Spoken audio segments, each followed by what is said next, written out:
Quand j'y repense, je me dis que j'avais vraiment eu une enfance joyeuse et paisible. Je ne suis quasiment jamais tombé malade, je me suis jamais rien cassé, je me suis toujours très bien entendu avec mes cousins. Lors de leur visite, en gros, j'étais plus ou moins l'enfant modèle, sans vantardise. Seulement, je n'ai souvenir que d'une exception, une seule ombre au tableau de ma vie.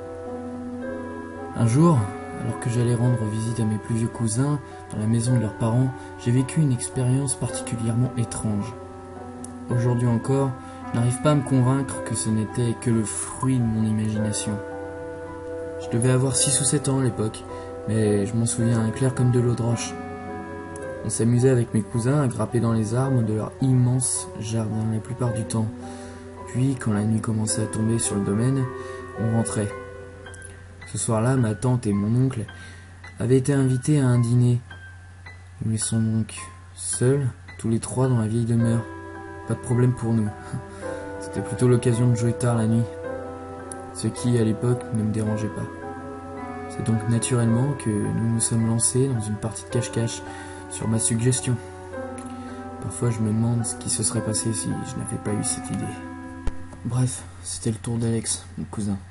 Nous chercher puisqu'il avait perdu pierre feuille ciseaux. Ray, ma cousine et moi, on s'est chiné à chercher une cachette. J'ai d'abord essayé de me glisser derrière le canapé. C'était d'habitude ma cachette préférée, mais je me suis dit qu'Alex saurait anticiper ma cachette légendaire. Alex était déjà arrivé à la moitié du décompte, et en dernier recours, j'ai décidé d'aller faire un tour dans leur chambre pour chercher une cachette. Heureusement pour moi, il n'était pas du genre maniaque. Donc je me disais qu'en plongeant sous le bureau, je serais facilement caché par les vêtements et les jouets qui traînaient partout. Au moment où j'allais glisser sous le bureau, je me suis soudain aperçu que ma cousine Ray m'avait devancé. Je voyais ses cheveux noirs dépasser du plin sous lequel elle s'était dissimulée. Comme Alex avait presque fini de compter, je me suis dit que je n'avais pas d'autre choix que de me cacher avec Ray. « Ray, c'est moi. Laisse-moi une place. Alex arrive. » Elle ne m'a pas répondu. Après m'être assis à ses côtés, je pris l'initiative de tirer la couverture sur moi, pensant qu'on pourrait la partager. Seulement, quand j'ai tiré la couverture, Ray s'est encore plus enfoncé sous le bureau, comme pour m'empêcher d'en profiter. « S'il te plaît !» À ce moment-là, elle s'est blottie dans le fond, m'empêchant de la toucher. Bizarre, je me suis dit. Sur le moment, j'ai trouvé plutôt normal qu'elle ne veuille pas partager sa couverture avec moi. Après tout, c'était le but du jeu, et Ray était connue pour être une mauvaise perdante. Je l'ai prévenue qu'on voyait ses cheveux. J'ai soupiré, persuadé de ma défaite au cache-cache. À mon âge, c'était bien ma seule tourmente. Ray a grogné et tenté de se recouvrir au mieux avec sa couverture, sans succès. Ses cheveux apparaissaient toujours.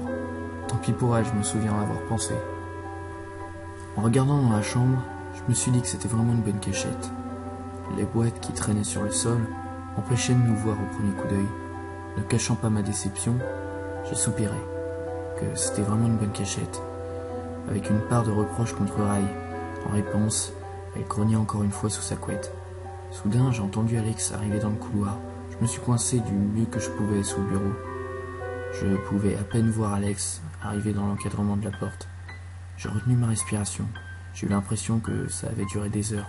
Heureusement, Alex, après nous avoir appelés, a fini par partir de la chambre. On a eu chaud. Je n'ai eu droit qu'à un énième grognement en réponse, de plus en plus bizarre. Tout à coup, alors que je m'apprêtais à sortir de ma cachette, j'ai entendu dans une autre pièce Alex et Ray crier ensemble « Tu peux sortir ». Je me suis levé et m'apprêtais à les rejoindre, invitant Ray à me rejoindre. Et j'ai réalisé tout d'un coup qu'ils m'avaient appelés tous les deux. Qu'est-ce que c'était? Qui c'était? Qu'est-ce qui se cachait sous ce bureau? Impossible de le savoir.